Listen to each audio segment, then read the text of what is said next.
Paris എയർപോർട്ടിൻ്റെ ഉൾവശത്തു കൂടെയുള്ള നടപ്പാതയാണ് ഈ കാണുന്നത് കേട്ടോ.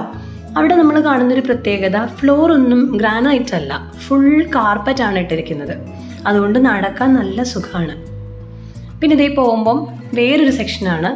അവിടെ നമുക്ക് വീണ്ടും ഗ്രാനൈറ്റ് ഇട്ടിട്ടുള്ള ഒരുമാതിരി ക്ലീൻ ആയിട്ടുള്ള എന്നേ നമുക്ക് പറയാൻ പറ്റുള്ളൂ. കാരണം നമുക്കത് എക്സ്പെക്ട് ചെയ്യാൻ പോലും പറ്റില്ല. കാരണം നമ്മളൊരു ട്രാൻസ്പോർട്ട് സ്റ്റാൻഡിൽ ചെന്ന പോലെ അത്രയ്ക്കധികം ജനങ്ങളും ജനത്തിരക്കുമാണ്. സഞ്ചാരികൾ അങ്ങനെ വന്ന് ക്യൂ നിൽക്കുകയാണ്. നമ്മൾ പേപ്പേഴ്സൊക്കെ ക്ലിയറായി കിട്ടാൻ തന്നെ ഒരുപാട് സമയമെടുത്തു. അങ്ങനെ നമ്മൾ പെട്ടിയൊക്കെ എടുത്ത് നമ്മൾ പതുക്കെ പോയിക്കൊണ്ടിരിക്കുകയാണ്. കുറച്ച് ദൂരം ഉണ്ടായിരുന്നു നമ്മുടെ ബസ്സിലേക്ക് നടക്കാൻ വേണ്ടി. മാൻ എന്ന് പറഞ്ഞ നമ്മുടെ ബസ് അവിടെ നമ്മൾ വെയിറ്റ് ചെയ്യുന്നുണ്ടായിരുന്നു. അങ്ങനെ ബസ്സിനകത്ത് കയറി. ചെറിയ ലൈറ്റ് ഇട്ടിട്ടുള്ളൂ, വലിയ ബസ്സാണ്, ഭയങ്കര കംഫർട്ടബിൾ ട്രാവലിംഗ് ആയിരുന്നു. കൂടെയുള്ള ആൾക്കാരെ ഒന്നും ഞങ്ങൾ പരിചയപ്പെട്ടിട്ടില്ല. അപ്പം ഞങ്ങളിങ്ങനെ പോയിക്കൊണ്ടിരിക്കുകയാണ് ഹോട്ടലിലേക്ക്. അങ്ങനെ നോവോട്ടൽ എന്ന് പറഞ്ഞ ഞങ്ങളുടെ ഹോട്ടലിലേക്ക് എത്തി. പാരീസിലെ ഹോട്ടലിലെ എൻട്രൻസ് ആണ് ഈ കാണുന്നത്. അപ്പോൾ നമ്മുടെ പെട്ടികളൊക്കെ സൂക്ഷിച്ച് വെക്കണമെന്ന് പ്രത്യേകം ഞങ്ങൾക്ക് ഇൻസ്ട്രക്ഷൻ ഉണ്ടായിരുന്നു. കാരണം ഇതിന് തൊട്ട് മുൻപ് ഫോർച്യൂണുകാർ തന്നെ ട്രിപ്പ് വന്നിട്ട് ട്രിപ്പ് ലീഡറിൻ്റെ ബാഗ് പാക്കും അതുപോലെ കുറച്ച് ഡോക്യുമെൻസും ഈ കോറിഡോറിൽ വന്ന് ആ ബാഗുകൾ വെച്ച സമയത്ത് ഒരാൾ അടിച്ചുകൊണ്ട് പോയിട്ടുണ്ടായി. അപ്പോൾ അതുകൊണ്ട് ഒരുപാട് കളവാണ്. ഈവൻ നമ്മുടെ ഇത്രയും നല്ല ഹോട്ടലാണെങ്കിൽ പോലും നമ്മുടെ ബാഗ് വെച്ച് തിരിഞ്ഞു നോക്കുമ്പോൾ കാണില്ല, അത്രയും കളവാണെന്നാണ് പറയുന്നത്. അപ്പോൾ അതുകൊണ്ട് എല്ലാവരും ബാഗുകൾ എടുത്തു വെച്ച് ബാഗുകൾക്ക് ഒരു കൂട്ടം ആൾക്കാർ ക്യൂ അല്ലെങ്കിൽ കാവലിരിക്കുന്ന ഒരു കാഴ്ചയാണ് ഈ കാണുന്നത്. ഉറക്കം വന്നു തുടങ്ങിയിട്ടുണ്ട്. ഒരാളിങ്ങനെ കംഫർട്ടബിളായി സീറ്റിൽ കയറി ഇരുന്ന് ഉറങ്ങണോ വേണ്ടേ എന്നുള്ള ആലോചനയിലാണ്.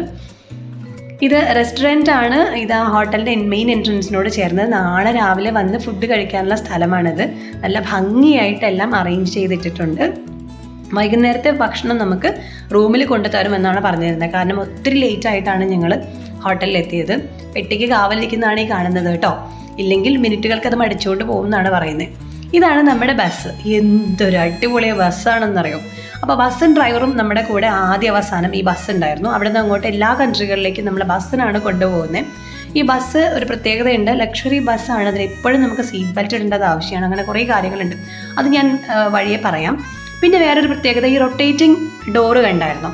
മിക്കവാറും എല്ലാ ഹോട്ടലുകളിലും, മിക്കവാറും എന്നല്ല, നമ്മൾ ഇവിടുന്ന് അങ്ങോട്ട് യൂറോപ്യൻ കൺട്രീസിൽ കണ്ട എല്ലാ ഹോട്ടലുകളിലും ഓപ്പണിംഗ് ഇതുപോലെ റൊട്ടേറ്റിംഗ് ആയിട്ടുള്ള ഓപ്പണിംഗ് ആയിരുന്നു. ഒരു പ്രത്യേകതയാണ്.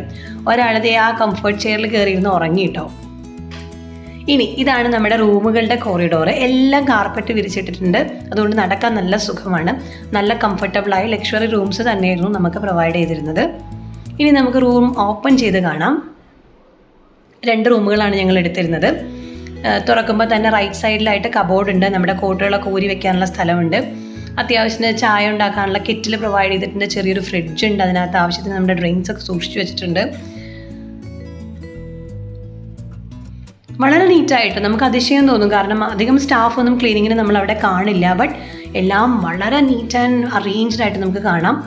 ബെഡുണ്ട്, സെറ്റി ഉണ്ട്. അതുപോലെ തന്നെ താഴെ ഇതുപോലെ കാർപ്പറ്റ് തന്നെയാണ് റൂമിനകത്തും വിരിച്ചിരിക്കുന്നത്. വാഷ്റൂം കാണാം. Crystal clear, neat and tidy വാഷ്റൂമാണ് വിത്ത് ബാത്ത് ടബാണ്. ഹാൻഡ് ഷവർ ഉണ്ട്. അതുപോലെ വേറൊരു പ്രത്യേകത, ഈ വാഷ് ബേസിനോട് ചേർന്ന് 2 ഗ്ലാസ്സുകൾ കമത്തി വെച്ചിട്ടുണ്ട്. ഇത് നമ്മുടെ രാത്രിത്തെ ഭക്ഷണമാണ് കേട്ടോ. ഞങ്ങൾക്ക് റൈസും ഇഡ്ഡലിയും ഒക്കെ കിട്ടി. ഇന്ത്യൻ ഫുഡായിരുന്നു നമുക്ക് രാത്രി കിട്ടിയത്. ഓക്കെ, ഒരാളത് ഉറങ്ങാൻ വേണ്ടി കയറി. ചെന്നപ്പോൾ തന്നെ പുതപ്പും പുതച്ചാൾ ഉറങ്ങാൻ കിടന്നു. കാരണം എല്ലാവരും ക്ഷീണിച്ചു പോയായിരുന്നു.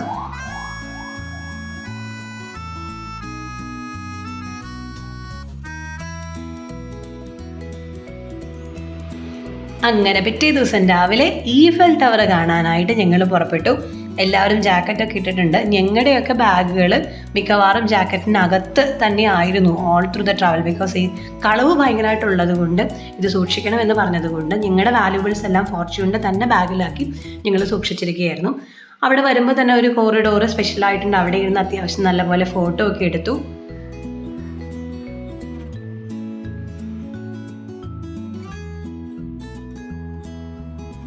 വീണ്ടും നമ്മുടെ ഹോട്ടലിൻ്റെ എൻട്രൻസ് ആണ് ഈ കാണുന്നത്. അവിടെ നിന്നും റെസ്റ്റോറൻറ്റിലേക്ക് നമ്മൾ പോകുന്നു. നമ്മൾ മാത്രമല്ല, ആ രാജ്യത്തുള്ളവരും മറ്റ് സഞ്ചാരികളും ഒക്കെ അവിടെ ഭക്ഷണം കഴിക്കാനായിട്ട് രാവിലെ വന്നിട്ടുണ്ട്. അന്ന് രാവിലെ ഫുഡിൻ്റെ വീഡിയോ എടുക്കാൻ വേണ്ടി സമ്മതിച്ചില്ല. അപ്പോൾ അതുകൊണ്ട് ഞങ്ങളുടെ ഏരിയ എവിടെയാണെന്നാണ് കാണിച്ചു തരുന്നത് വെയിറ്റർ. അങ്ങനെ ഞങ്ങൾ ഒരുമിച്ചിരുന്ന് ഭക്ഷണം കഴിച്ചു. യൂറോപ്യൻ സ്റ്റൈലിലുള്ള ഡിന്നറായിരുന്നു നമുക്ക്, ഭക്ഷണമായിരുന്നു നമുക്ക് അറേഞ്ച് ചെയ്തിരുന്നത്. അപ്പോൾ അതൊക്കെ നമ്മൾ ആസ്വദിച്ച് കഴിച്ചു. തണുപ്പ് ഏതാണ്ട് ഒരു 12 ഡിഗ്രി ഉണ്ടായിരുന്നു. അതുകൊണ്ട് ജാക്കറ്റ് ധരിച്ചു. നമുക്ക് വലിയ ബുദ്ധിമുട്ടൊന്നും ഫീൽ ചെയ്തില്ല. അത്യാവശ്യത്തിന് അതിൻ്റെ കോറിഡോറിൽ നിന്ന് നമ്മൾ വീണ്ടും ഫോട്ടോസൊക്കെ എടുത്തു. എയർ ഹോസ്റ്റസ് ആണ് ഈ പോകുന്നത്. എയറോഡ്രം വളരെ അടുത്തായതുകൊണ്ട് ക്യാപ്റ്റൻസ് അതുപോലെ എയർ ഹോസ്റ്റസ് ഒക്കെ സ്റ്റേ അവിടെ, ഫുഡും ഒക്കെ അവിടെ അറേഞ്ച് ചെയ്തിട്ടുണ്ടായിരുന്നു ആ ഹോട്ടലിൽ തന്നെ.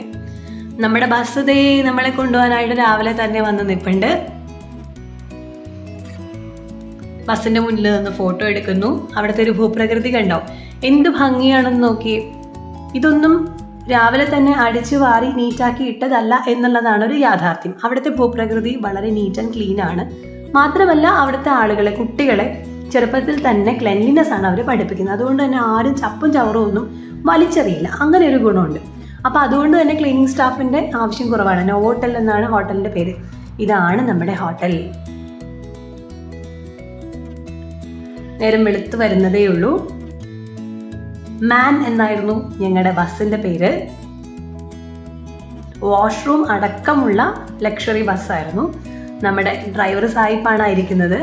ആള് എല്ലാ ദിവസവും, അതായത് ഒരു ദിവസം പോലും വീട്ടിൽ പോയില്ല, ഞങ്ങളുടെ ഫുൾ ട്രിപ്പിൽ നമ്മുടെ കൂടെ ഉണ്ടായിരുന്നു. നമ്മുടെ ഓൾ ടീം ഈഫൽ ടവർ കാണാൻ വേണ്ടി റെഡിയായ ബസ് കയറി ഇരിക്കുന്നതാണ് ഈ കാണുന്നത്. എല്ലാവരും ഫോർച്യൂണിൻ്റെ ക്യാപ്പ് വെച്ചിട്ടുണ്ട്, എല്ലാവരും ഫോർച്യൂണിൻ്റെ ബാഗ് എടുത്തിട്ടുണ്ട്, ജാക്കറ്റ് ധരിച്ചിട്ടുണ്ട്. ബസ്സിനകത്ത് സീറ്റ് ബെൽറ്റ് നിർബന്ധമാണ്. ഒച്ചയും ബഹളവും ഒന്നും പാടില്ല, അത് പ്രത്യേകം പറഞ്ഞിരുന്നു. കാരണം ഡ്രൈവർ വളരെ സ്ട്രിക്റ്റ് ആണ്. അവിടുത്തെ ട്രാഫിക് റൂൾസ് ഭയങ്കര സ്ട്രിക്റ്റ് ആണ്.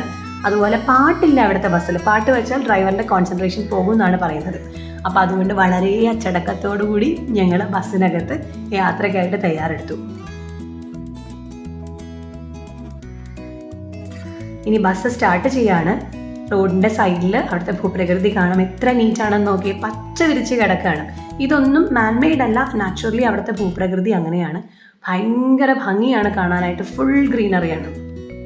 അത്യാവശ്യം ബസ്സിനകത്ത് നമ്മൾ ഫോട്ടോ എടുത്ത് നമ്മളൊക്കെ ഭയങ്കര തടിച്ചു തീർത്തിരിക്കുന്ന പോലെ തോന്നുന്നില്ലേ? നമ്മുടെ ബാഗാണ് കേട്ടോ ജാക്കറ്റിൻ്റെ അകത്ത് ഇരിക്കുന്നത്. ഇതാ അങ്ങനെ നമ്മൾ ഈഫൽ ടവർ കാണാൻ എത്തിയിരിക്കുകയാണ്. ഇത് ഭയങ്കര ഒരു എക്സൈറ്റിംഗ് കാഴ്ചയായിരുന്നു, പറയാതിരിക്കാൻ വയ്യ. കാരണം നമ്മുടെ പാഠപുസ്തകങ്ങളിൽ ചെറുപ്പം തൊട്ട് പഠിച്ച അല്ലെങ്കിൽ ടി വിയിൽ മാത്രം കണ്ടിട്ടുള്ള ആ ഒരു ഈഫൽ ടവർ ഇത് നേരിട്ട് കാണാമെന്ന് പറയുന്നത് ഭയങ്കര എക്സ്പീരിയൻസ് ആയിരുന്നു. അപ്പോൾ അതിൻ്റെ വീഡിയോ അടുത്ത പ്രാവശ്യം.